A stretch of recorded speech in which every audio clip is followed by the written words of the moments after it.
So again, welcome everyone to the Effective Youth-Driven Substance Use Prevention in Schools webinar. My name is Tracy Nguyen and I'm the training manager at the California School-Based Health Alliance. I'm excited for you all to be here today and learn more from our presenters. Sorry about that. And so before we head into the content piece of our webinar, I want to make sure we're going through some general housekeeping slides. So let's just go ahead and dive right in.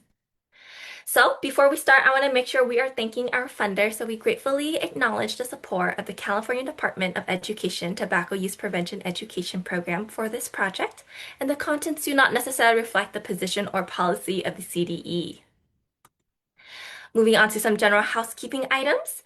To respect the privacy of all participants, we do not allow AI note takers in our presentations. We will be recording this webinar and we will share a link to the video and the presentation slides in a few days. So if you have any questions at all, please put them in the Q&A tab located at the bottom of your Zoom menu bar, or you can also put it in the group chat as well. And then we will be answering your questions towards the end of this webinar during our dedicated Q&A time. And then here are our webinar agreements. You have seen this before. They are on the registration page, but we just wanted to make sure we are reiterating it and reminding folks.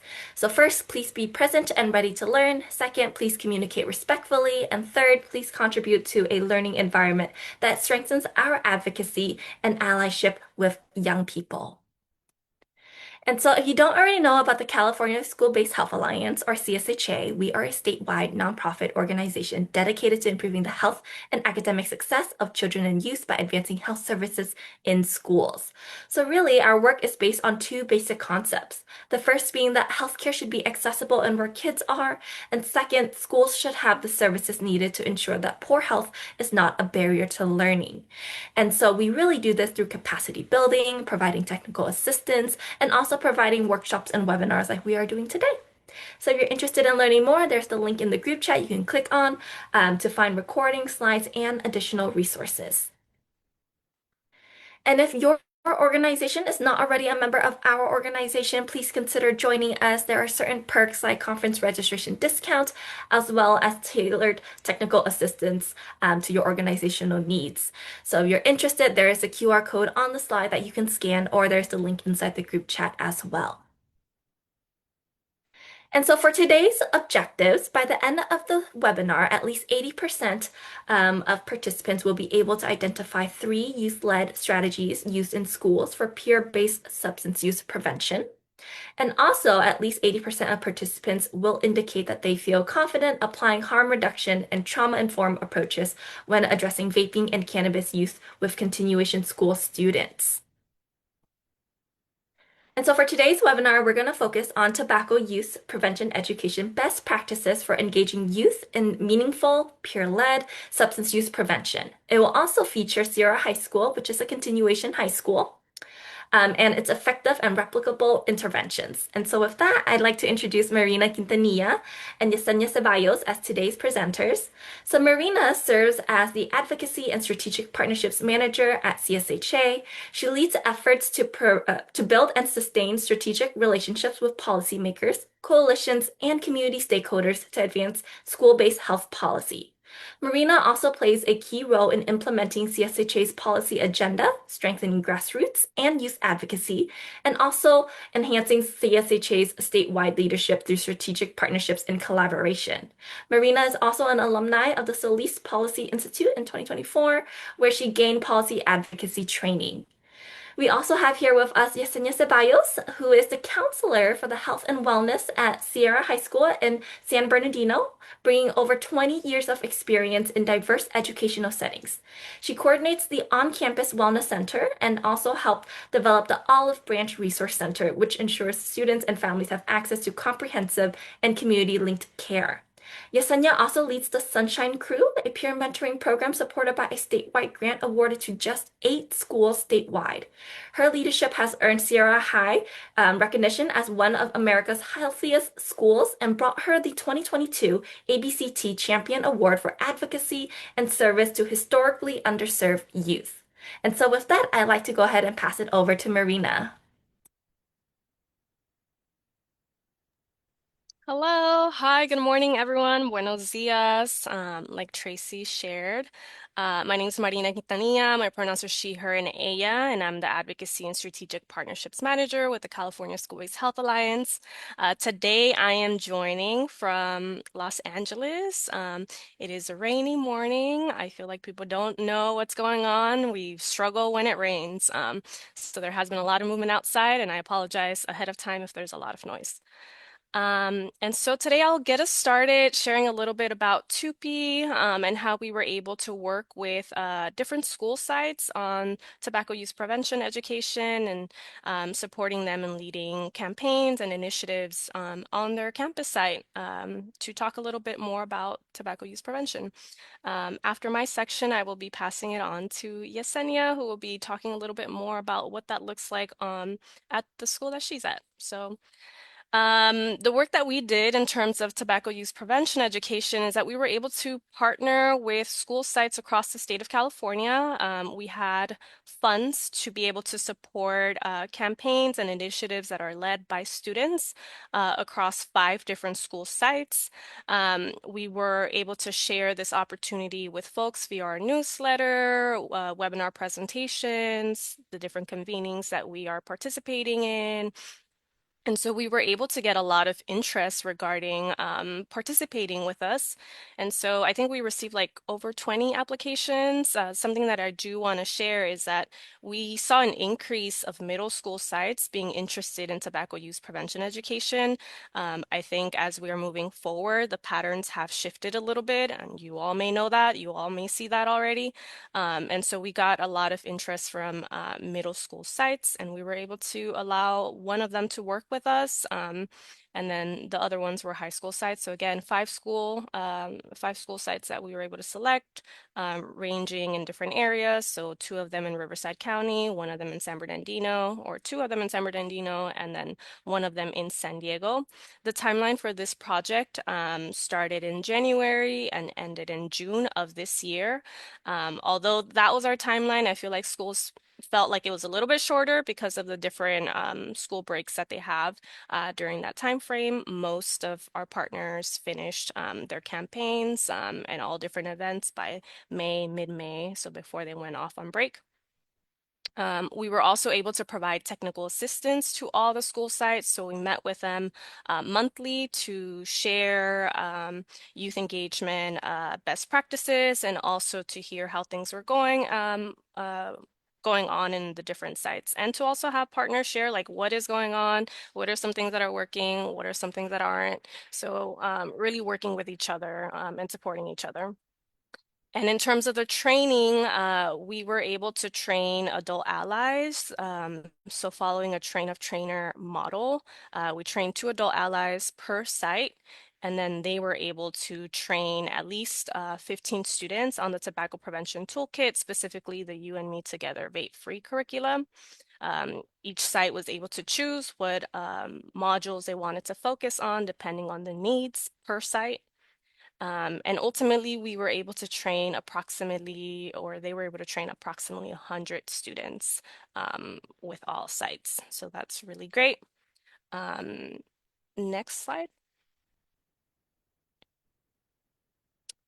Some of the really cool things that they were able to do, you can see here, campaigns. So after the young people were trained on the module that they wanted to focus on, they were able to select what to do with the information that they received. So some of them led poster campaigns, some of them trained parents on this information, some of them trained admin on this information and the importance of it. But most of them did peer-to-peer stuff, so sharing via lunch events. And you can see some of the posters that they created here. And it was different groups. So again, there was a middle school folks and then other folks that have already started a group. So this was another topic that they worked on. There were some peer leaders in there and how they included this information and were able to share with other peers. Again, lots of presentations to staff, to parents, to admin. One of the sites was able to do a peer-led pledge. So at the end, or almost closing down the school year, they were able to lead a peer-led pledge that says, oh, like I won't be smoking for the summer, and then have it, in an engaging way, have food for students, and make sure that it was interactive for folks to see and participate. And you'll see there's also like social media and digital content. Next slide, Tracy. You'll see some of the pictures here when they're presenting in the different fairs. They were a part of district fairs, their lunch fairs. And these are pictures of the different groups. So they're all pretty mixed. You'll also see a school assembly. So the middle school folks were able to bring a presenter and do school assemblies for all of the grades so that they can start learning about tobacco use prevention. Something that I really want to highlight is that these are student-centered. They are culturally responsive approaches that really foster agency, belonging, and connectedness. It is especially impactful for students who are often overlooked, but bring unique strengths and insights to the table. I also want to highlight that when schools support diverse youth voices and give them real platforms, it does lead to meaningful change and change in culture and student outcomes. So again, young people here were able to get training on this information and then plan with their peers what it is that they wanted to do in a way that is fun and interactive, and how they thought that it would land well with their peers and be received by their peers. All right, and I think that is it on my end. I know it's brief, but I do want to give Yesenia some time, who's actually been leading the work with youth at her site. So I'll pass it on to Yesenia. Hello, everybody. Once again, my name is Yesenia Ceballos. Thank you again for joining us today, and I'm excited to share my part of today's presentation with you. Before we dive in, I'd like to make this a little interactive, so please take a moment to answer some of the questions that are in the chat. You'll be able to share your thoughts and respond to a few quick questions. So let's get started. So, in one word, what challenges come up when you try to engage students in alcohol, tobacco, and other drug prevention? And then the second question is, what is the biggest barrier to student engagement in prevention where you work? So if you don't mind just plugging in or typing into the chat.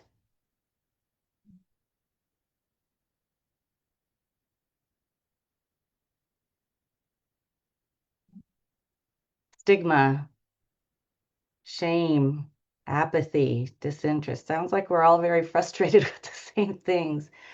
Disinterest, trust, embarrassment, coping. I feel judged, false perceptions, guilt, parents. We're all struggling with the same things. Absolutely. They don't want to have conflict with peers, low attendance, resistance, parent support, peer pressure. Thank you for everybody's input. A lot of judgment and disinterest, the apathy, just talking about it, right? Thank you. Can I have the next slide, please? Thank you for everybody sharing your comments.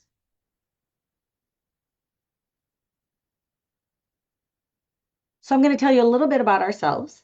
So in San Bernardino, youth show higher risk for vaping and cannabis use. So we are at Sierra High School. We're a continuation school in San Bernardino Unified City School District. The students that we serve are 16 years and older. They range from the low range is the 10th grade to 12th year and 5th year students, which means they, for the students that need to stay a little bit longer, they have to write a contract. The seniors to see how we can support them. We are our credit recovery program. Our enrollment ranges lows 400, but usually around 450, and we cap out at 500 students. And as mentioned before, we are a school-based health center. Well, we have a school-based health center, and we have the Olive Branch Resource Center on campus. We have been doing this work for, it's going to be about 10 years now. We started the school-based health center, yes, around 10 years ago, and then the Olive Branch Resource Center, that's about 4 years old. The current recognitions that we have are America's Healthiest Schools. We started in 2023, our first recognition, 2024 and 2025. We're very proud of our counseling program. We're a ramp model, and they're actually re-ramping again this year for those of you that are counselors. And then we are also model continuation school. So as mentioned before, we live in an area where we have a high risk for our students that are vaping or using cannabis. I mean, many of the students may even use it at home. It's the way that they bond. It's a cultural thing too with them. It's normalized. 70% of our youth entering treatment in the county list cannabis as their primary substance.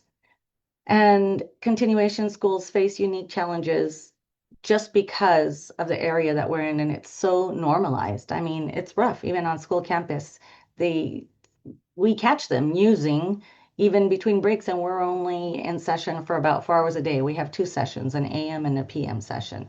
So I understand your struggles. This is a continuing issue that we've all been facing, and that's why we've been working towards, especially every year, like building our 2P programs and our substance use prevention programs so much because the need is there. This is why Sierra's model emphasizes education, empathy, and empowerment. Next slide, please. And I'm going to go over why we do a lot of education, the empathy and empowerment, because of the stigma, because of the judgment. So this is just a quick overview of our services. That took us about 10 years to work on. So I know people may look at this and it's like, yes, we have a full-fledged menu of services for our students, but we wouldn't be able to do this without our partnerships. Our partnerships have been key in helping us doing the work that we do. So in mental health, our staff that we have on campus, I'm an associate professional clinical counselor. We also have two AMFTs. Our partners with Loma Linda doctoral students, they provide mental health services for our students. I'm not going to read everything to you. I'm just going to go over some things briefly. We have telemedicine with Hazel Health for students that aren't feeling well on campus. Healthy Teeth for Kids that does preventative care. And we also have dental and mobile units that support our students in regards to medical care and dental care at the Olive Branch. We also have vision exams that provide free glasses. We do front load students with a health and wellness class, which now has turned into an orientation program called the Radiance Program, where all students who come in, they're front loaded with education on mental health. That's where they get their 2P curriculum, their sub curriculum, and Narcotics Anonymous comes and speaks in the class. The Olive Branch Resource Center provides food and clothing for everybody in the community, not just of our students. And our students also work at the Olive Branch. Either they volunteer, and it also has now become a classroom, as well as we do food distribution every 2 weeks. Our additional supports, we partner with our adult school, Inland Career Education Center, that provides free haircuts for our students at the fairs, and our Choose program. And of course, last but not least, our new addition was last year officially our peer-to-peer program, the Sunshine Crew, which I'll tell you a little bit more about. So if we can go on to the next one, thank you. So this is how we built the foundation. We began with the SUP curriculum, the Substance Use Prevention Curriculum from CSHA. We introduced basic prevention and education and harm reduction principles. I emphasize harm reduction because we already know that many of our students use and their families use as well. And that whole shame and judgment just doesn't work with our kids. The students there learned facts about substances, but we realized it wasn't enough to reach all students. So our early insight is that we needed every student to receive prevention education, not just those who were caught using. So this is when we added the TUPE, the Tobacco Use Prevention Education curriculum, into our programs to strengthen our evidence-based programming. And we integrated the SUP and TUPE into the health and wellness class, ensuring that all of our students receive prevention education from day one. So what does this include? We included brain science and addiction, mental health, and coping skills, because more and more as we've done this work, we realize that it's not about just the use, it's about the why they're using and then how to help them cope instead of using these substances to help them to have them cope with whatever's going on and physical wellness. And as I mentioned before, we added guest speakers from Narcotics Anonymous to connect science to real world stories. So our motto here at Sarah is that we're always trying to work towards moving from reactive to proactive. Can we go on to the next slide, please? So, um, in 2022, we received the Elevate Youth Grant, which provided the missing element, which was youth, voice, and advocacy. We were embedding the curriculum within the classroom, but we still needed the student component because as we have been learning, students reach students better than we can, right? Their voice is the most important. This is how we started, and we created the Sunshine Crew, our student-led wellness team. So we had hosted in interviewing the kids what would work, what do they want to do. We knew that they didn't like being talked at. The curriculum worked for them, okay, they're understanding, but they wanted to do something more. And in 2022, we hosted our first substance use prevention fair, which I'll speak a little bit more about. And these were and are peer-led booths, testimonials, and myth-busting games. So we try to make it educational, interactive, um, make it student-led.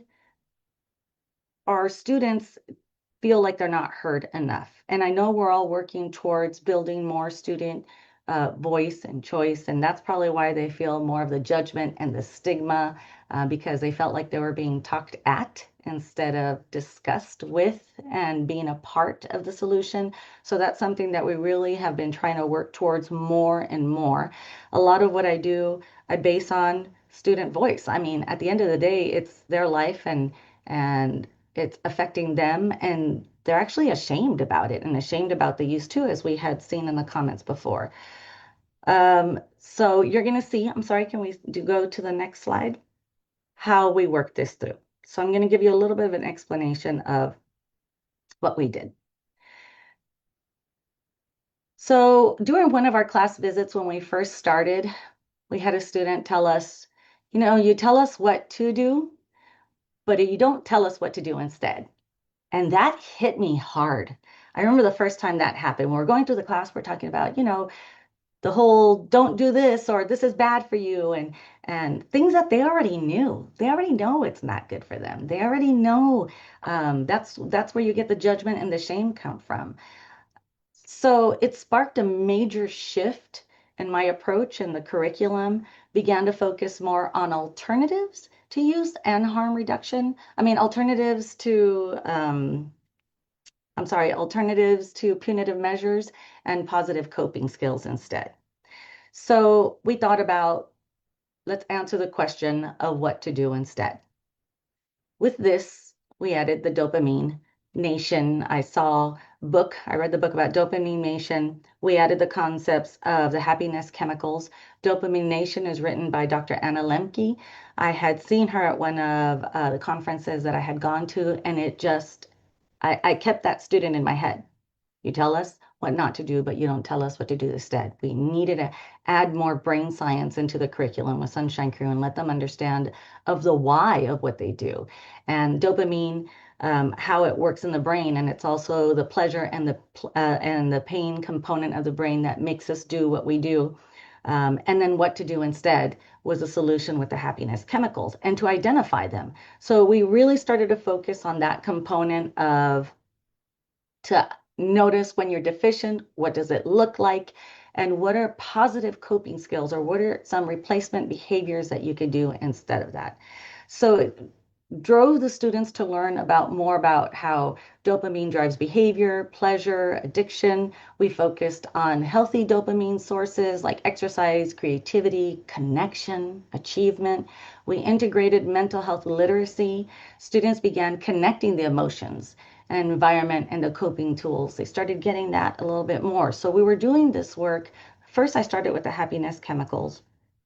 The next year, I learned about Dopamine Nation, a little bit more about that, and I tied both of them into our curriculum. And then we were teaching them how to replace use with regulation and not just remove it. So, in the present, we use a lot of sustainability and science. We continued the expansion with deeper brain science. And just recently, this year, I realized like even one of our lessons when we were talking about the happiness chemicals um, and dopamine and how it worked in the middle of the lesson, the kids, I noticed they wanted to know more. I had a handful of kids come into my office after our lesson, and this was last week. Well, actually, 2 weeks ago, we were talking about this section because we tie our lessons for Sunshine Crew, which is our mental health wellness leads and our peer mentors, to our campaigns. So this month's campaign is substance use prevention and harm reduction. I was surprised to see that there was quite a few of them that were still ashamed and embarrassed and not knowing what to do and wanting to know more about the question of what do I do instead? What are the replacement behaviors? So then I dove into DBT skills and we started practicing and we integrated the urge surfing. I had to add one more lesson. And it surprised me of how receptive they were. The kids actually were taking the tips into urge surfing with DBT is knowing what the peak is, understanding it, sitting with it. Those of you that know a little bit about DBT, it's more following the skills of riding the wave. And with the urge, really using the replacement behaviors of what to do instead, using sensory diet type practices of taking a walk, using mindful practices, um, understanding their triggers of like what their ding is, just like going when it's riding the wave is resisting that urge just a little bit, and then they understand that then it starts subsiding. Take the breath, notice. And I had some students do this practice, and they came back to me, and they were typed to me. We have a group me of how we chat with each other because I only meet with them once a week, so I only have 1 hour a week to work with this group of kids, and then the rest is either through Google Classroom or through our group me. So I send a lot of conversations and homework through there. And I had kids speak to me saying, I gave up. I gave up vaping. I didn't do this for a couple of days. Riding the wave. I'm doing the urge surfing. I really want to stop. And then I'm kind of doing some DBT skills with them too, because I'm also motivating them while they're doing them and congratulating them with that. They were open about it because we created a non-judgmental space when we talk about those things. Um, so just to say, every year I'm always adding a layer to our intervention, an ingredient to our supports for the kids because they're asking for it, because we've created a non-judgmental space and broke down the stigma, at least within the Sunshine Crew, of having these conversations with them and empowering them to be open to talk about this. This year, we also became part of the Healthy Futures program. So those are the students that do get caught. We're working with Stanford University where students go through a curriculum and they have to go through the lessons where it's individual of understanding the brain science, also as why they're using and understanding why they do what they do. We really try to enforce that more than anything. So it emphasizes on the continuation, consistency, and the connection. Sorry, go ahead to the next slide. So as a result of all the education, the campaigns that we were talking about, we have a substance use prevention fair that has proven to be actually a great way for the kids to break down the stigma more than what it was before, have the open conversations and connection, educate without being punitive or talking down to them, and then making them a part of the solution. So we're trying to integrate real student stories and harm reduction messaging. So it's geared to be the substance use prevention fair. I know it looks kind of fun. We try to make it fun because we realize that our kids are not going to go, they're continuation school kids or even high school kids. They don't want to just go to a table and then tell them stuff that they don't want to be talked at. So we try to make it fun, right? The kids think of activities. They use vision impairment glasses to do all activities to show their students of how their vision and their reaction times are impaired while they're under the influence of substances, but also trying to make it fun, build school climate. Students are encouraged to visit multiple booths. Each booth, there's an explanation of what the activity is. For example, if they're doing the DUI experience, they're telling them facts about what happens when you have so many drinks, how your vision and your reaction times are impaired, and then we have the students go through each one of the booths. The booths are thought of in the themes by each student. They're the ones who come up what they want to do. We treat it, like I said, like the fair experience. They get like a passport or a hole punch. They have to get at least, that's what you see in the middle, the picture of the Kona ice in order for them to earn a treat, because we want to encourage participation. Otherwise, they're just going to be staring at stuff. And we realize that this has been a great way to have this conversation where students speak to each other. We have the 2P table. They actually do get engaged. And every year, I feel like it's gotten better and better. So as you can see, our first year that we did the full-on fair was the 2023. We had last year's. We created the tickets, and then this year is coming up. We're having it actually next year. Next slide, please.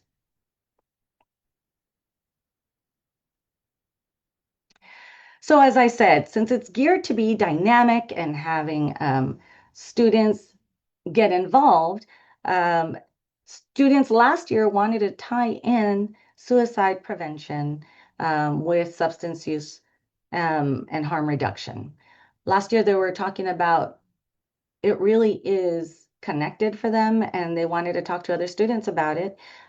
It's always, I'm a visual person, like I said before, it's always better to see what I'm talking about as opposed to me talking to everybody about the events that we have. We're going to show you the public service announcements that the students came up with. They wrote the scripts and they asked their peers about what they thought about substances and suicide prevention. So if we could go ahead and watch the video.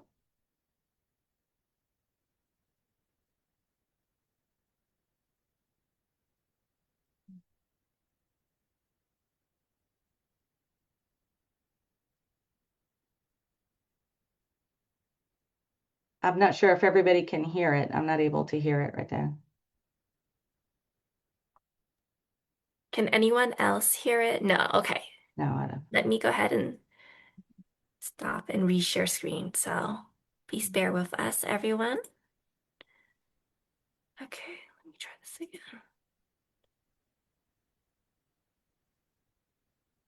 Okay, what about now? How do you think we could better educate our youth with the dangers of substance use and suicide prevention? You should maybe talk to them and ask them questions, like ask them if, like they're okay, stuff, how they doing. But like don't try to judge them. Like if they ever need someone to talk to, then you can talk to them. I think it To paused. make thoughts more repetitive, more than usual, and make those feelings of hopelessness and suicidal thoughts make it take over the mental process. Do you believe that mental health challenges like anxiety, depression, or trauma often lead to substance use? Like drugs? Yes. Yeah, for sure. Why? Because like people find like an easy way to like channel their emotions, you know, they find a way to escape and usually like it's drugs, you know? How do you think substance use and mental health are connected?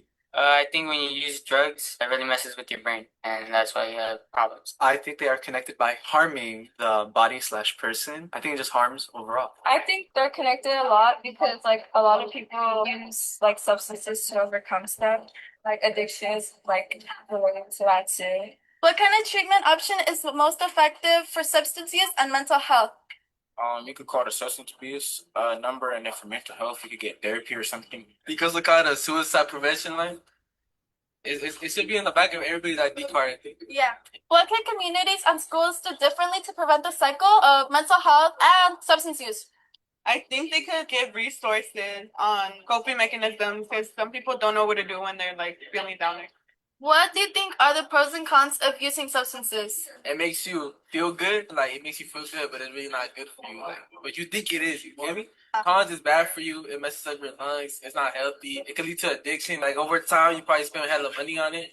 You know? How would you help someone struggling with drug addiction or self-harm? I'd ask them just to get therapy and get help because there's people that are professionals at listening to you and actually telling you what you need to hear. I'd probably get like a professional, then tell them they should go get help. Tell a trusted adult or like care for them. Yeah, maybe refers them to professional care or any kind of hotlines they could use. Thank you. No, thank you. I would have to just be more honest with them. Like, if you're in a bad situation right now and you keep on with whatever drugs you're on, it's gonna get worse. At that point, let me just help them out to remind them that there's things to live for. There's like if you have a dog, like They love you. Yeah. They want you around. What about your family members? How are they gonna feel if you kill yourself? Do you think people can recover in changing their ways or habits? Without changing, no, I do not believe so. Because if you don't try to change, the same things will just keep happening over and over and over again. That's what I believe, at least. What do you think are most people's thoughts of suicidal life? I think it has to do with a lot of outside factors. It could be like stress, or it could be like anxiety. I think sometimes it could also be the use of like drugs. I think sometimes when you're under like the influence of those kind of things, it can kind of mess with your head a little bit. What are things you turn to when you're stressed? I pray. I turn to my sisters because we're all like helping each other. Most of the time, I was just like go play some games online with my cousins, or I'll mess with my pets. My music, because it just brings me peace. I guess it depends on the stress. I mean, making sure I'm with the people that I care for and care for me, and just try to like hang out and decompress mainly. What are some words of encouragement you would tell someone who's struggling with substance abuse and self-harm? It gets better. There's a lot more things in life that are better than drugs. Because if you just look for the things in life that are better, you won't have to turn to drugs and, be depressed because you're doing drugs. It's rough. And I don't think anybody will tell you otherwise. But no, it's also something you can get through. It's not easy, but with the people who care about you and the people who you love and they love you, they'll always be willing to help you out. And I think that's the most important part. Surround yourself with the people you love and the people who will try to take care of you. Okay, and that's the PSA. Next, we will show you what our substance use prevention fair looks like. That was last year's. And I will be answering questions in regards to what we use. Sorry, were you saying something? No, that's okay. I said I will be answering the follow-up questions that I did to their like activities that we do. Okay, perfect. Okay.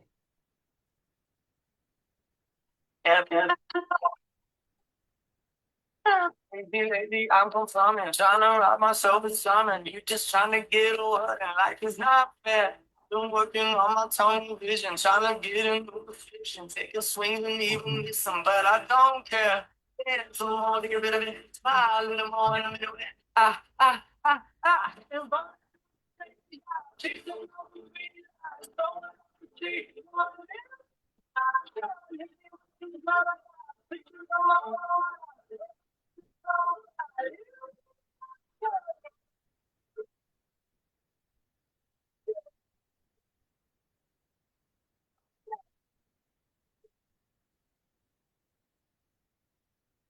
The sound's off for some reason, but you could visually see what we did.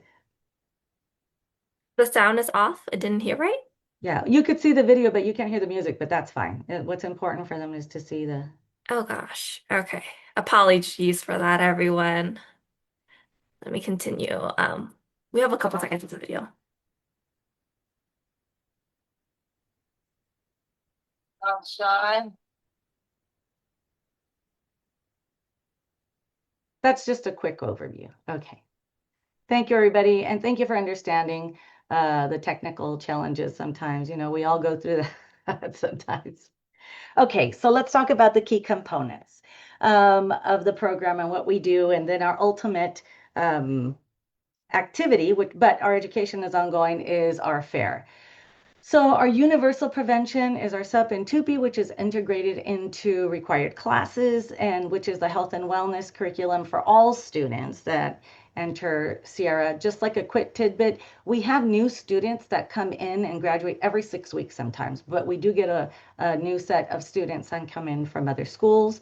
So we want to make sure that all students receive that foundational information. We have targeted interventions such as a Healthy Futures Reflection Program for active users, and the individual and group counseling and harm reduction and trauma-informed care. So as I mentioned before, we do have support for student as an individual therapy, DBT group therapy, and then Sunshine Crew, I teach a lot of psycho ed every time that we meet. So that's almost like a large group setting. And then of course, our Sunshine Crew, which is our youth leaders and advocates, ambassadors, peer mentors, are the ones who do a lot of the work in the heavy lifting, and our peer-led campaigns that really help us move our message forward and social media outreach. So what works? We don't have to move yet, sorry. It's what works with our kids is real and it's relatable. science-based. We don't use scare tactics. We have real talk. We talk about the tough stuff. If they're talking about their own personal usage, because we have Sunshine Crew users that use, right? It's not punitive. So when I'm teaching the lessons to the students, we talk about it. We say, okay, what is it hard about it? We make it a non-judgmental space. What have been your struggles? What else can we do to support you? We use a trauma-informed approach, and we recognize the use as a coping, a negative coping reason that they're doing that, not a moral failure. The students are heard. I'm really big about listening to the students and making them feel listened and making it a safe space for them, not punished. And the prevention happens through number one, connection. Connection is huge, and trust. A lot of our kids don't trust anybody. So who are they going to talk to? They become more vulnerable, and we have more of these conversations when they do feel seen, heard, and really felt, right? They believe in the authenticity, and we don't talk at them, we talk with them. Okay, if we can go on to the next slide, please. So of course there's challenges, right? Our challenges that we had before, we had a program called YASP. We did try it with Loma Linda University, which was one of our main partners. Some things don't work sometimes, right? We integrated it with students who we found that were caught using. This is before we were using the SUP and the TUPE within the classrooms as systemically as we were doing right now. So the YASP didn't work. Parents weren't participating. They were sending the kids, we were getting them after the fact. We were being, like I said, reactive instead of proactive. And we really, because of this, I made it a point to try to be as proactive as possible and really using the harm reduction lens. Of course, we want the substance use prevention, but I really emphasize a harm reduction component to it. So there was very limited success. We tried it, we piloted it for almost a year, 6 months to a year, and it just, every time it was just getting worse and worse. So that didn't work for us. So that's why we had to like stop and think about what else we're going to do. Like I said, the punitive models didn't resonate with our kids, nor with many of the parents. You know, they just didn't know what to do either. Either the parents are like, whatever, we use anyway, because we'd have parents drop kids off with the car smelling like smoke themselves, or they just didn't have the time, they don't want to deal with it, or they didn't know what to do in regards to helping their child, period. They wanted us to do the stuff, so we were kind of stuck. So we really, like I said, the lens has been trauma-informed, student-driven approach with a harm reduction lens as well. Next slide, please. So this has been, just so you know what it looks like, our flow summary and what it's, everything that I've talked about all encapsulated in one. So year one, we started with SUP, with foundation. Actually, I think this was around COVID that we started this, or a little bit before COVID when we started the substance use prevention education. This includes the opioid education.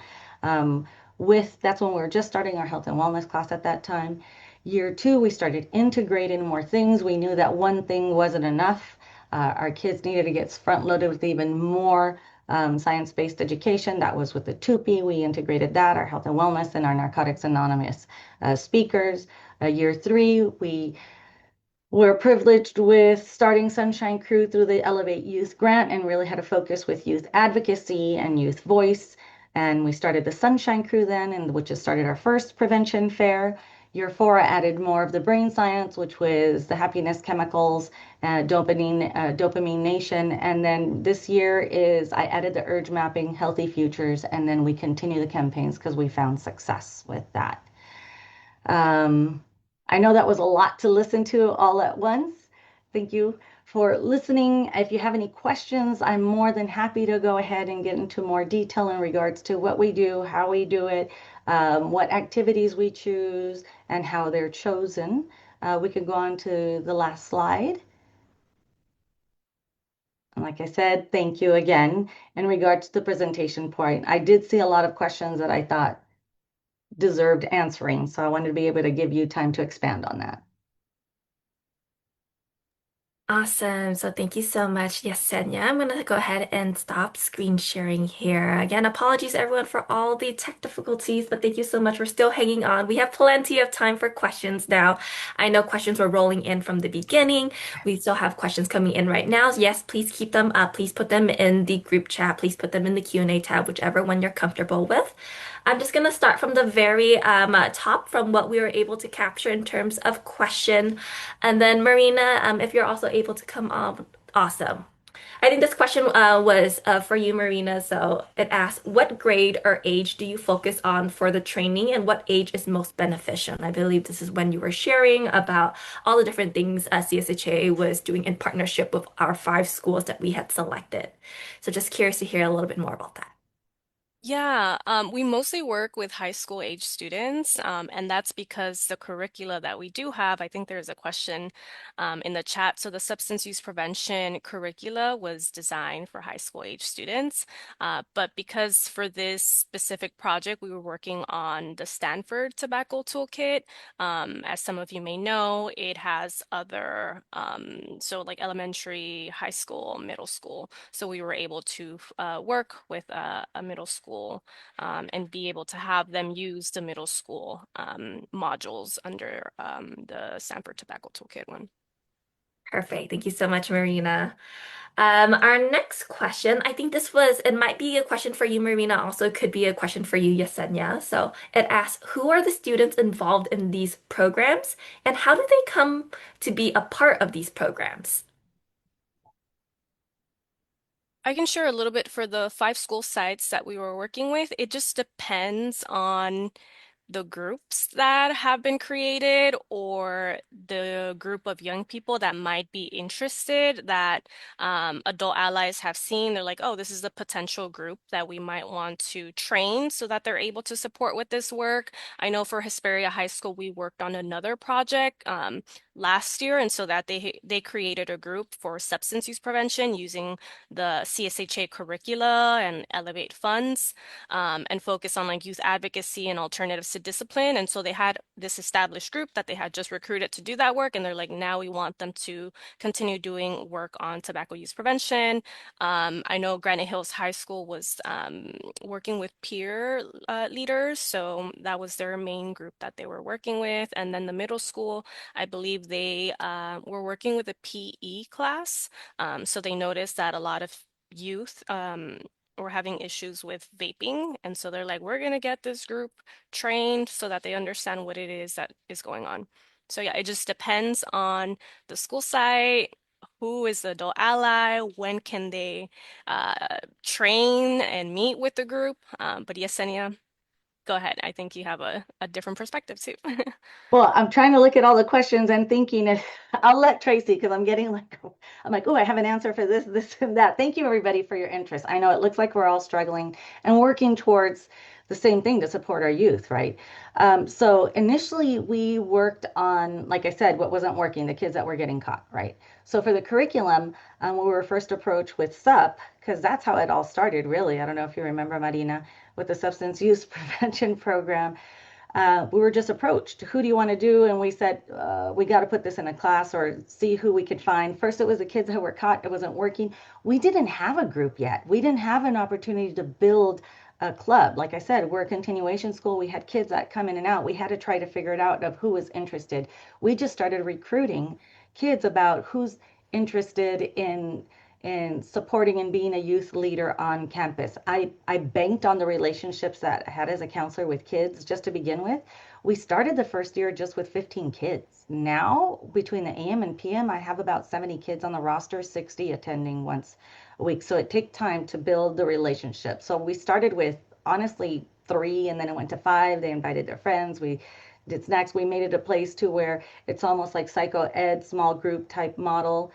So that was my initial approach with that. And then with the SUP, we integrated it with the class because we thought that that's what we were going to do the best bang for the buck. And like I said, that's when we said, you know what, let's create a whole class with this. And we were integrating the TUPE with that as well. And then, so there's the main curriculum, like the SUP and the TUPE that the kids get in the Radiance Academy, which was the health and wellness class before. And then like yesterday, we just had our trainer of trainer with the kids, a concentrated training for the kids in Sunshine Crew. But now we have like a larger group of Sunshine Crew. I think I answered the question right there. Yes, awesome. Thank you so much, Yesenia. We have lots of questions here, I so I'm see. I want to get to all of them. right. So I'm gonna do my best to All condense right. them. I think there was quite a few questions about the curricula that has been in use, right? So we talk a lot about the SUP curriculum, substance use prevention. Folks are asking a little bit more information about that, if that's with CSHA. I'm sure Marina, you can answer more about the SUP curriculum and just about the curriculum in general that you use. Yesenia, I know we were talking a little bit about healthy futures earlier in your content slide, and we talk about 2P a lot too. So just if we can expand a little bit more about the curricula you use. Well, go ahead. Go ahead. I'm sorry. I was interrupting you. Go ahead, Tracy. What were you saying? No, I was just saying, like, if you all could share a little bit more about the curricula you all use so that folks know what is it that they can look out for and if it's a free resource available to them as well. Yes, it's all free. So the 2B and the SUP, well, that's CSHA and Stanford, right? The Stanford and Healthy Futures, like I said, that's already integrated. The other things that I added, like when I saw questions in regards to Dopamine Nation, I don't use the book. I did read the book myself. What I do realize that I use in class is that there is a YouTube video. It's free. I could share it with, I could give you guys a packet or whatever I use. You guys could use it as you see fit. It's with Dr. Emma Lemke. She does a 20-minute explanation. It's actually pretty good. They've integrated that now into the Radiance class because when I showed it this time with the students, because we talk about it, the visual part of what it looks like in different type of addictions, because we don't talk just about 2B, like tobacco use or opioid use. We talk about addiction, period, that could be anything to phones, food, too much exercise, too much one thing, too much excess of anything and why we do it and what it does to our brain and to our body. That's actually how it helps normalize and take away the stigma of not just tobacco. Tobacco is a big, and cannabis is a big component of it, also opioids, but part of how we normalize it is because I'm saying this is not just one thing. There's a huge addiction also with the phones. That's why I like embedding her curriculum as well. And then the urge mapping, that's shared. Everything I have, I'm willing to share with everybody else. The urge mapping, because I'm an APCC, I do use the CBT skills and I do use like clinical skills embedded within the classroom, but anybody can use the psychoed. It's available to those who are interested in using it. I can share it with you later on. The urge mapping I added later on to explain more about that, of what to do instead. I have an oldie but goodie sensory tool, the sensory diet tool that I use to the kids of like alternative methods of use. The happiness chemicals, what you saw there in the presentation, I just compiled everything that I already knew, but I added more examples so kids knew what other coping skills to do instead. So with the sensory diet, it's what you can do if you're visually appealing, like with coping skills, if it's water, if it's eating, if it's walking, if it's exercising, if it's touch, smell, sight, sound, everything that you could do with that, to try to just put as many coping mechanisms in the students' toolbox as possible.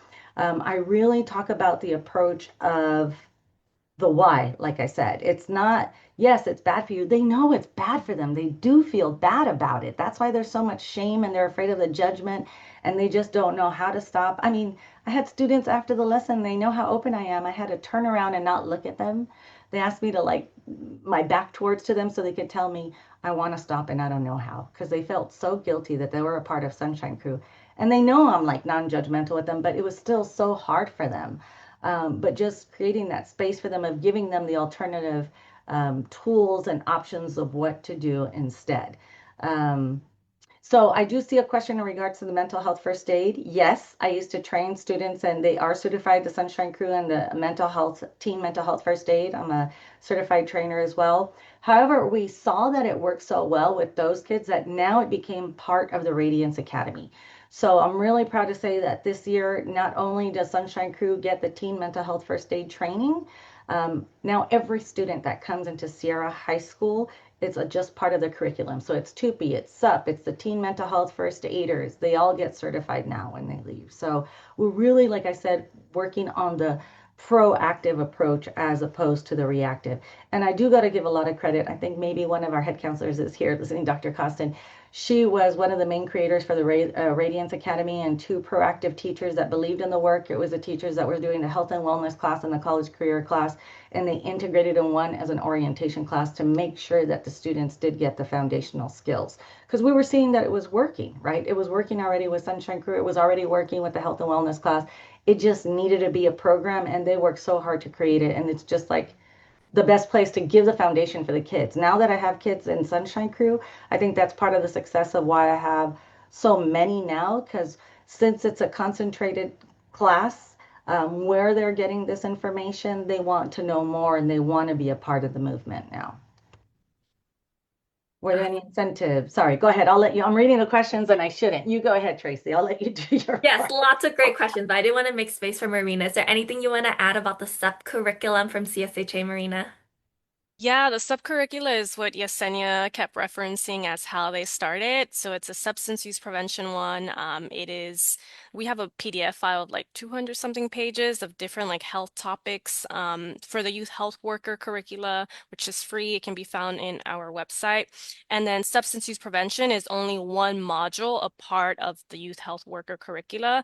Something that Yesenia also used was the alternatives to discipline, which can be found in that same curricula, and then the Youth Advocacy 101. So those are the ones that CSHA has worked on, has on our website, and then with that, 2P is separate. So using the Stanford Tobacco Toolkit. And so the sites that I shared about earlier, those all were trained in the Stanford Tobacco Toolkit. But because we've been working with Yesenia and the Sunshine Crew for many years now, we've seen them kind of progress and use both. And something that I do want to highlight is that we share the curricula and it tells folks like how to go about sharing this information, but it is ultimately up to the group who is implementing the curricula, right? Like, what do you want to add based on the needs of the students? What do we want to remove because we don't really see that? And Yesenia has shared this over and over, right? Like bringing different groups because the curricula alone is not enough. So how do you bring different perspectives, different guests into the groups that you're already engaging? Curricula is a great way to start, but what are other ways to include community-specific needs and your student needs into the information you're sharing with them? And also, like substance use prevention is very stigmatized. So how do you include other things that are important to students as well? So like suicide prevention, mental health. So finding the intersections of substance use. We know that it's not an issue that we should be looking at by itself, right? So what are other things that are impacting students and how do you incorporate that information in the curricula so that there is higher buy-in? Thank you, Marina. And while we're talking about curricula, I know there's like two new questions that pop into the group chat. So before we move away from the whole curricula question, there's some folks who are interested. Does it include sexual health and brain science in your curricula, or is that separate, or is that Well, in the something maybe for Radiance the Academy future? and the health and wellness class, we talk about healthy relationships, and part of healthy relationships is sexual health as well. So it covers, that class doesn't only cover, there's like a week of only substance use prevention education, correct, and harm reduction. There's another week on healthy relationships, which includes sexual health as well. There's another part of mental health, just basic skills in mental health. What is mental health? What does it look like? What are they get? Um, they have a lesson with Loma Linda University doctors that come in and talk about ADAP, Adolescent Depression Awareness Program from Johns Hopkins University. I mean, it's a class that has different modules to different things. So like I said, it's a foundational thing. With the brain science curriculum in regards to Sunshine Crew, I I pick the curricula that I'm going to do. I do a lot of psycho ed depending on the campaign I'm going to do for that module, for that block. So our blocks are 6 weeks, right? So I started our curricula. I put together what, for example, we talk about non-judgmental listening, active listening, the frontal lobe of the brain, you know, how it even works, the fear component, the FFF response. Right now, I talk about, when we talk about the happiness chemicals, like urge mapping, that's part of that's the brain science of what is it. We talk about coping skills, we talk about negative coping skills, it's all tied in. I've put together different components, like I said, of CBT skills. And the curricula, of course, the basis is the SUP, the TUPE that's held within the class, the trainer of trainers, and then we add in our components of what we see fit depending on what our campus is or what our youth needs at the moment. Like I said, last year I didn't have the urge mapping. I added it this year because we're seeing a lot more use with addiction, period, and I just broadened it to all addiction when it comes to that, just to help with the conversation of normalizing what is usage, right? People think addiction is only substances, but different things were substances. Yes, thank you so much, Yesenia. Um, let's move on to some boost related, your health fair related questions, because I did see a couple about those as well. So someone had asked, what would be some interactive activities for the booth on vaping? And while we're on the same topic of like the booth and health fair stuff, someone else was also curious, where did you get access to these supplies? And did the folks for the community come on campus to lead these activities, or did the youth lead them with others, right? So quite a variety of questions. Happy to repeat them as needed. Yeah, supplies. We all know we work in education. Some of the stuff comes out of our pocket at first. Um, but it's easy supplies. For example, let's talk about the lung. The lung, I don't know if you saw in the videos, there was a balloon. Red balloons don't cost anything. It was a straw. We got the ideas. Like the kids research. What can you use? Like what shows facts of impact of lung? Straws there. I gave them a choice like right now. Do you want to do deep breathing? Do you want to hold your breath? Do you want to blow a balloon for the lung to show impact? It like blow a balloon by itself and now do it through a straw. If you're vaping, if you're smoking, that's going to impact the use of, your lungs. Another thing is races, blowing through a straw with a cotton ball across the table. Things like that are activities that they do, like races with each other. With the lungs also, I don't know if you guys have the 2B training, like they did the trainer of trainers, they have the tabling kits, so then they get to show visuals of how much tar something has, or even the facts. One of the tables shows how many chemicals or like a canister. The kids were surprised yesterday, and I always love to see their surprise of they're like, oh shoot, I didn't know there was 360 cigarettes, the equivalent of nicotine, in a canister of vape, right? That like threw them off a lot. That they walked away shocked with that. So like those kind of facts they do. So we mix the facts with the activities. That's mostly of like how to impact their lungs, like either holding the breath, but the balloons have worked well for us, and also like the races with the counting balls. I asked the kids again, they want to go back to blowing the balloons like they're racing with that one.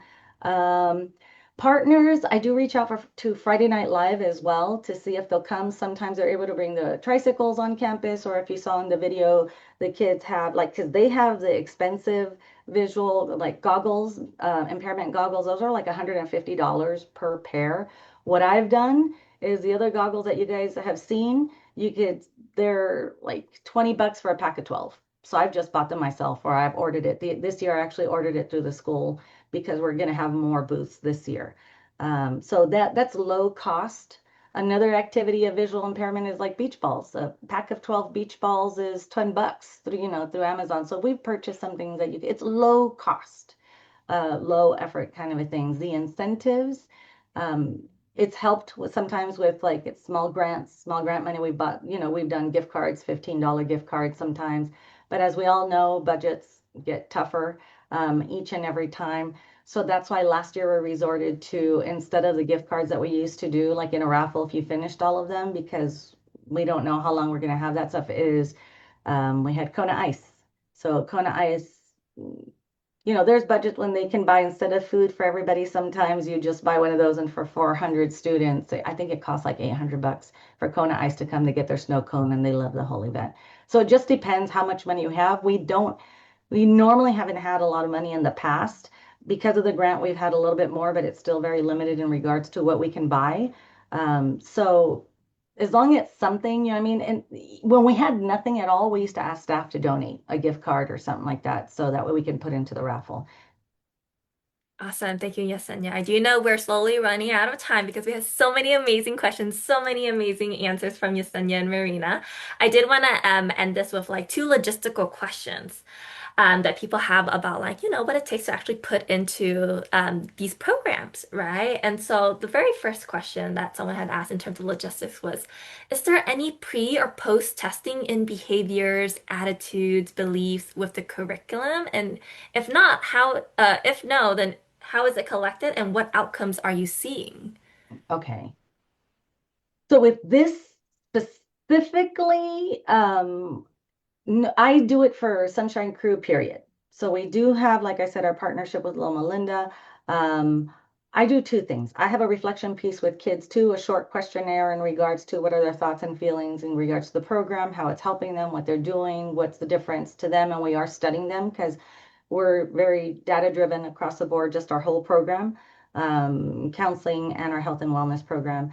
But last year, Loma Linda is studying our students in regards to, and this is like a 60 questionnaire that we have, and that's available to a lot of people, like them, what are their thoughts on um, mental health in general, and the stigmas behind mental health, and what are their views and knowledge. So we do a pre and a post, and we're going to be doing that every 6 weeks with our students. So the questions that they started fresh are new students, and then as we go along, we're trying to see what are their thoughts on their own knowledge on mental health and in general.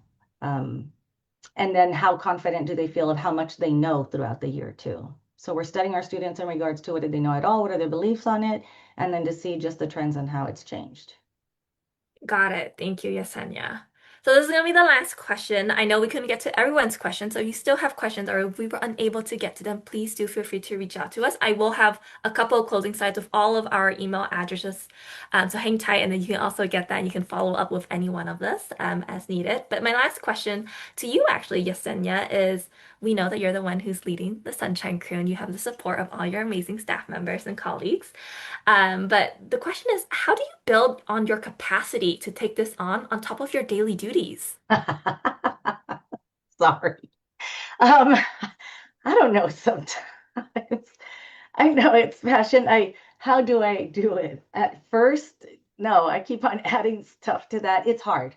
You prioritize what's important to you. So if you really believe in this, youth is really important to me. The students' health is really important to me. I got to be transparent. I don't do everyday school counseling work. I wouldn't have been able to do that. I don't function as your everyday school counselor right now. We did start doing that work. You do need help. Even all I do is coordinate and work on Sunshine Crew and coordinate our school-based mental health supports and our physical health. And that's a full-time job in itself. And I have to credit my principal for that, for having the foresight to see like this is a full-time job with everything, not just like the Sunshine Crew. Sunshine Crew has grown so much. So at first, you get helpers, people who are interested. You have champions on campus. I presented on our peer-to-peer work at the symposium for CSHA just a while ago, and I had teachers. Just like you would do a club, how do you work clubs? As long as you have champions on campus that are willing to do the work, where you could split responsibilities, that's where I would say to begin. So it's not just you. It is work. It is a lot more responsibility, but you'll see that the connection in the school climate and everything else changes and it shifts. It becomes a priority because you see the work slowly, not immediately, make change. How do I do? You just try to prioritize what you can and look for those champions to try to split the work. Right now, I'm very lucky because we were able, because of the grant, to hire 2 resident subs. A lot of the stuff that we do is our principal has been very creative in regards to how to get extra help. So we use student interns. I would bank a lot on your interns. There's people who want to learn. I have a social work intern right now too. Yes, it takes time, but as long as you get those supports, you're the lead. But if you use like student interns, anybody who's a student full-time at a school, you can hire them full-time at your site, right? And it's a lower wage. Resident subs are inexpensive, and your champions on campus is what I would do. And I would just like split up the work and everybody all hands on deck that way. Fantastic. Thank you for your tips, Yesenia. Hopefully that was helpful for everyone else. Let me just go ahead and share our last couple of slides with you all just to make sure you all have this information. So we do have a couple more webinars that are going to come up in the next 2 weeks. They're not to be related. However, they might be of interest to you and your colleagues, so feel free to share this out. But on October 23rd, we have our Protecting California Students Supporting Immigrant and LGBTQ plus Youth During Challenging Times webinar. That one is going to focus on the shifting landscape of LGBTQ plus and immigration-related issues affecting youth and families.